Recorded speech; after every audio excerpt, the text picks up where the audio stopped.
Got the baddest bitch in the city, so don't fuck around. Know them hoes is out to get me, they don't hold me down. Know me now, act like you don't know me now. Let my bitch off the purse, she get 100 rounds. 100 rounds, hold me down. I wasn't intending on doing this video for YouTube, but I'm like, you know what? Let me just do it for my girls. Anybody, I know some of y'all be wearing wigs and stuff like that, so I know y'all want to replace y'all frontals and reuse good hair, but the frontal may be bad, the closure may be bad, so boom, that's why I'm here. So as y'all can see, I have some glad clinging saran wrap, and I just put 2 layers, one here, one there. I just taped them down for extra security. I put it across my tabletop. If you have a very wide table space, then it's super useful, so put it to use, girl. This just gives me more space to do what I need to do, because you know sometimes if you're in an uncomfortable position or it's not enough space, it can make the whole thing more tedious and it just could be a whole mess. But if you got a nice countertop with some space or whatever, do that. If you got a nice big table, use that. So this is what I use for that. I use my BW2 powder, and I use my Claro bleach. Now I know everybody's gonna argue as far as what's the best bleaching developer, but that's just what I got, so that's what I'm using. I mixed it up, and of course in a watery consistency because we wanted to spread as much as possible. So that's what's pretty much going on here. And now I'm basically, and I really have to hurry up because their hair is changing already, as y'all can see, but I wanted to stop and film this for y'all. I really don't want it to be a ombre look, so what I'm gonna do is I'm just gonna take the bleach and apply it all to every strand of hair, but I'm gonna do it sideways instead of up and down, if that makes any sense. This light keeps going off, so I'm gonna give y'all better lighting in a second, but let me just get started with this bleaching before my hair come out looking crazy.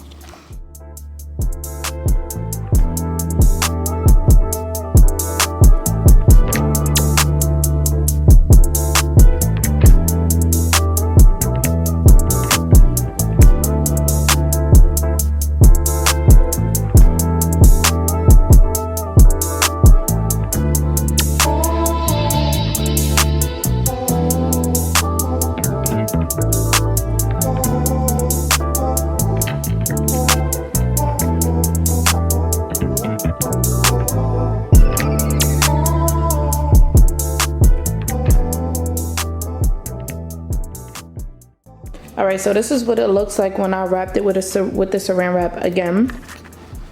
Once again, I'm gonna give y'all better lighting, but this is just what I got for right now because I had to hurry up and finish that. So y'all can see it's heating up. Like, y'all hear that? And it's hot. Like, I wanted to really get in there, like really work in there. You can see the ends changing. I am a little concerned because I did take long to continue the coloring, so I do feel like the roots are going to be way lighter than the hair, but I'm gonna always find a way to fix it, of course, but still. So this is what we got right now, and we just gonna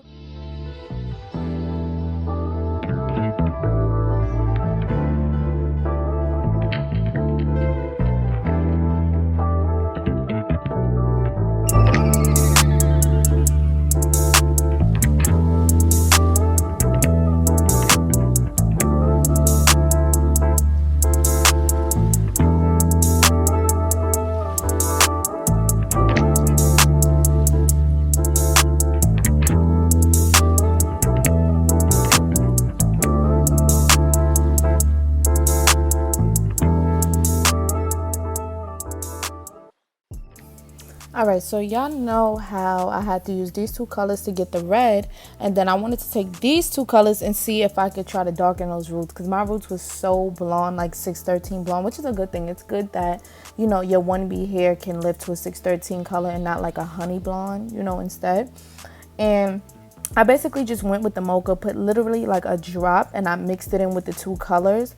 And I wanted to do a comparison because before you even do anything major like this, you always want to do a patch test of some kind. So of course I took some 613 bundles that I had laying around and I just did a test, and as you can see, it's not really a big difference. So the one with the brown on it is on the left, and the one with the just the reds was on the right. So this is kind of a better view of how the hair looks. Literally those roots are 613. Like, oh my god, it got so light. I didn't even expect it to get so light. So of course I'm a DIY. I'm gonna use what I have. And I decided to watercolor about 75% of my frontal just to get most of the work done. And then I went in and manually dyed the roots. Now I do this a lot, especially when it comes to certain tasks. I feel like work smarter, not harder, if y'all get what I'm saying. So also, by the way, before I even continue, wear your gloves, because my nails are so red right now. Yes, I put the perfume, but the way it's saturated in there, I just stopped trying. I'm not gonna lie to y'all. But anyway, so yeah, I use that as a little bucket to do the watercolor method or whatever, and it worked clearly, as y'all about to see. I did what I needed to do. And also what I do is I really get real precise with it, like really precise. So once I did this, I took apart the frontal a little bit and I tried to get it as close to the knots or the actual band of the back of the frontal as possible without actually getting it on the lace. And I just like let it sit here for a little while.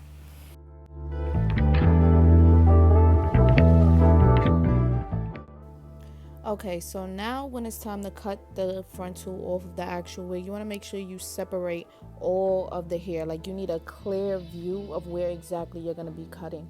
Once you figure that out, just separate the hair, rubber band, scrunchie, you know, whatever, a clip. I always want to use a rubber band or something like that because I want to make sure it ain't going to go nowhere.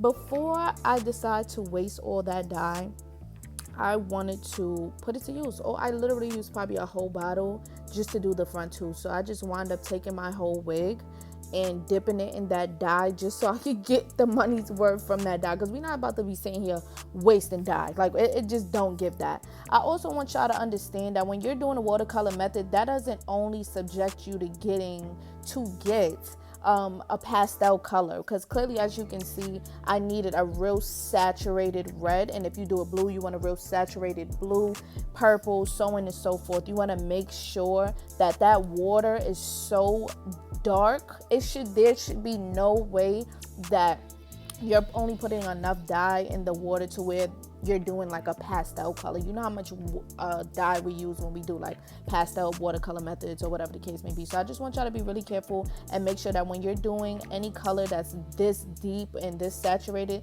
to put a good amount of dye in there, which is also why I use the little bucket that I use, because it's not so big, which means it doesn't need so much water, which means I can get done what I need to get done. So make sure y'all pay attention to that. Other than that, of course, I'm gonna go wash it, condition it, and get it how I need it to be.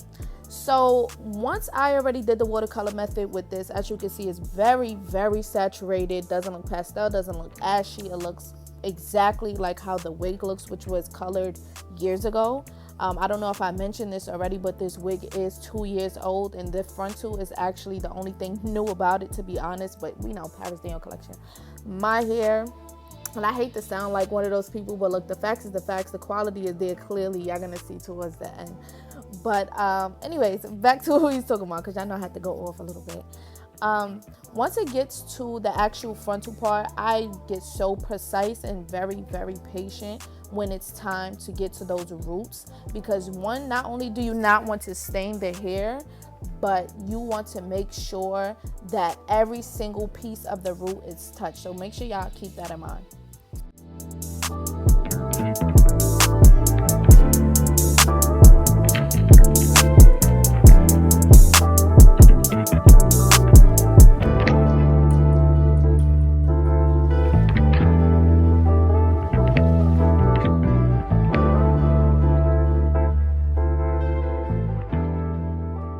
So this is how it came out, and hopefully it's picking up the color. I mean, it looked like it's picking up the color really good, but it matches really well. Look at the knots. The knots are knotting.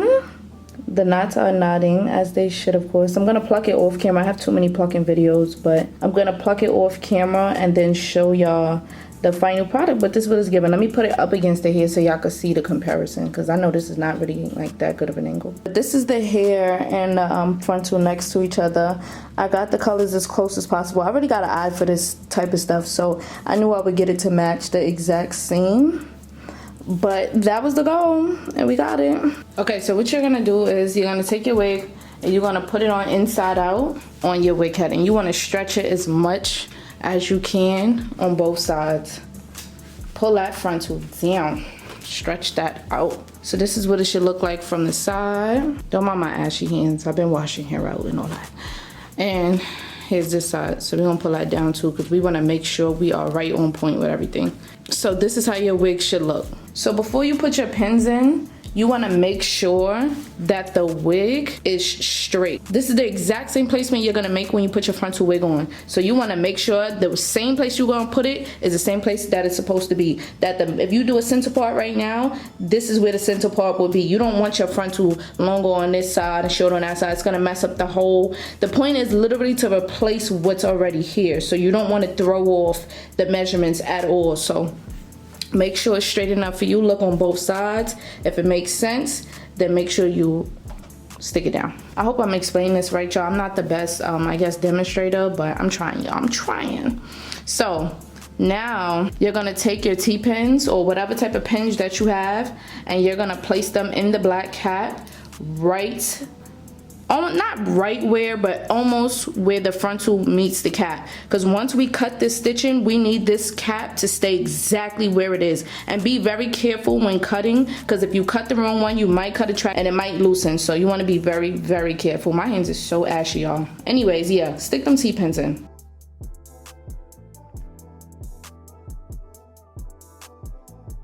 Once you feel like you got your pins secured, you want to start to cut the thread that's connecting the frontal to the cap. Remember, everything is in place, so you're good, but be very careful and use something that's really sharp and direct, because you do not want to mistakenly cut a thread that belongs to a track and not the frontal. You will be asked out. Please be very careful. So we're just gonna be careful. Most of the time it unravels by itself. You wanna make sure that you have all of the control.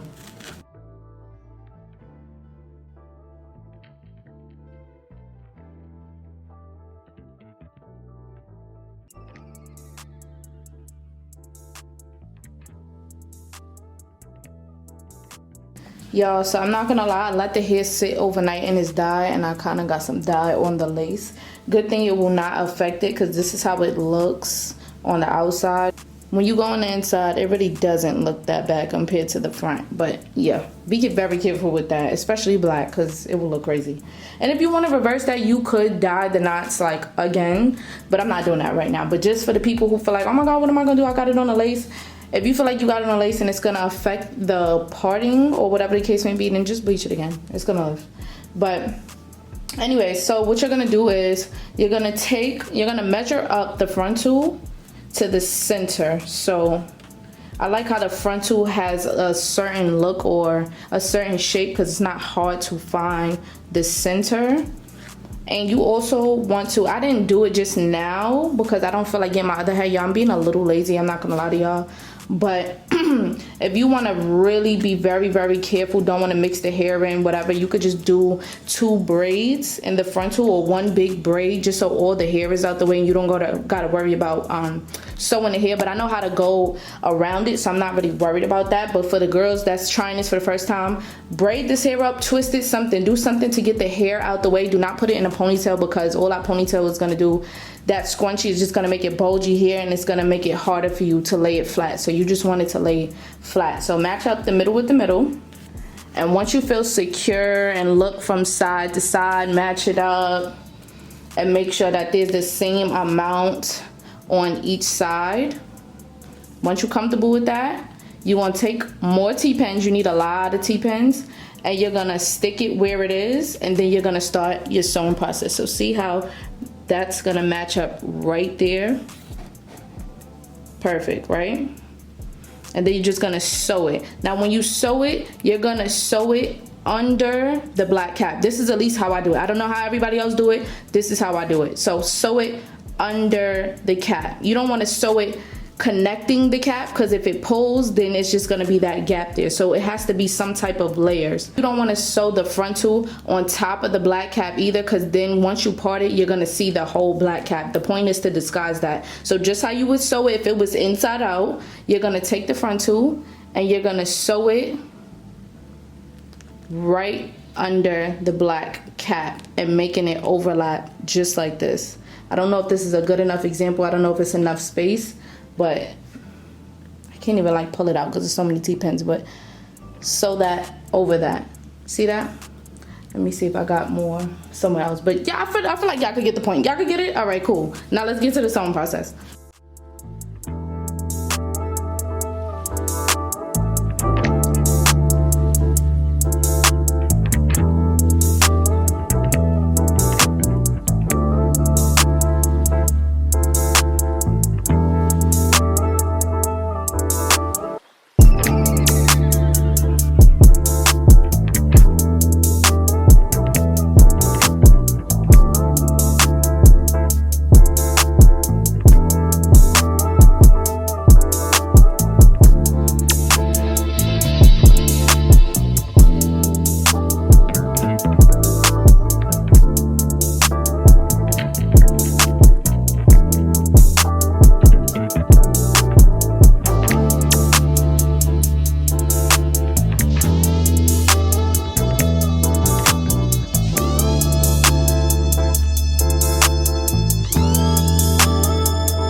Once you finish sewing your frontal on back to the cap, you want to make sure you double or triple knot the thread, because we would hate for this to come unloose. Everything will come apart. So now I'm about to cut it.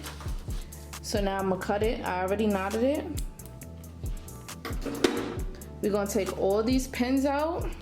I'm gonna flip it around and we're gonna see the outcome.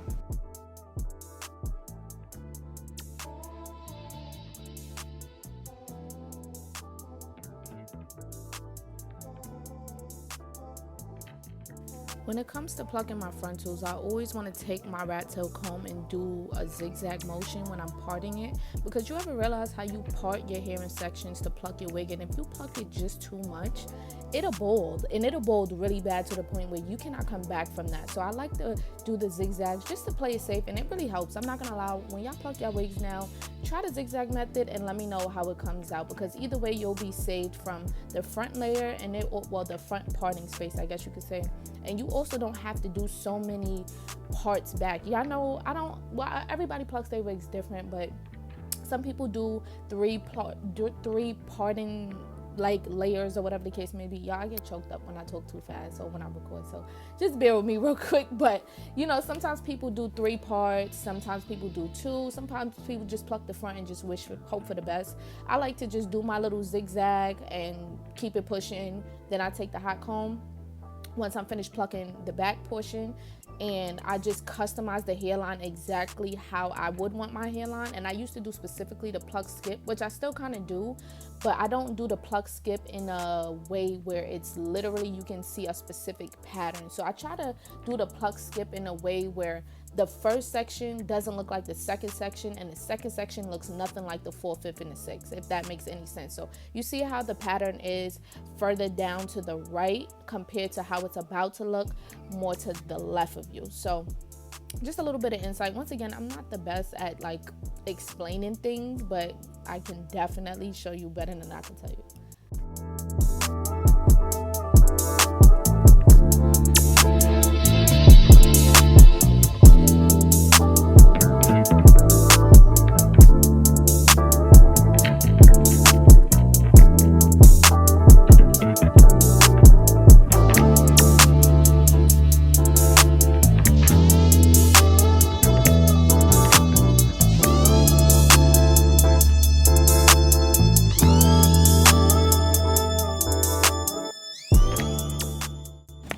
Alright y'all, so after everything, I done laid the wig, plucked it. I have so many plucking tutorials and so on and so forth. I feel like the camera is not even doing no justice. Let me get some better light for she.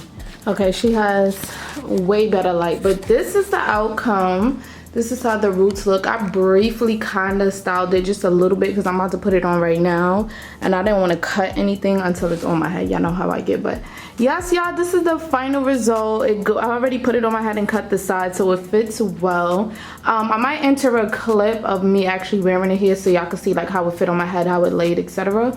So actually, I know y'all gonna want to see that, so let me get ready and show y'all what this girl looks like on, baby. So that is it, y'all. That is how I replaced my frontal and got it to look brand new, like it was never even touched in the first place. You would literally never know. If y'all want more in-depth tutorials like this, make sure y'all let me know down below in the comments. I know a lot of my hair videos are very repetitive, or they could be kind of boring sometimes. I just talk about it. I'm the one doing it, so I already know what is given. But when it comes to Paris collection, I'm gonna show out every time, babes, period. If you want this cherry unit, it is on my website, which I will also link below. This is 30 inches, so 4 bundles of 30 inches. And yeah, thank y'all so much for tuning in, and I will see y'all in my next video. Make sure y'all like, comment, and subscribe. Got a bitch in the city, so don't fuck around. Know them hoes is out to get me, they don't hold me down. Know me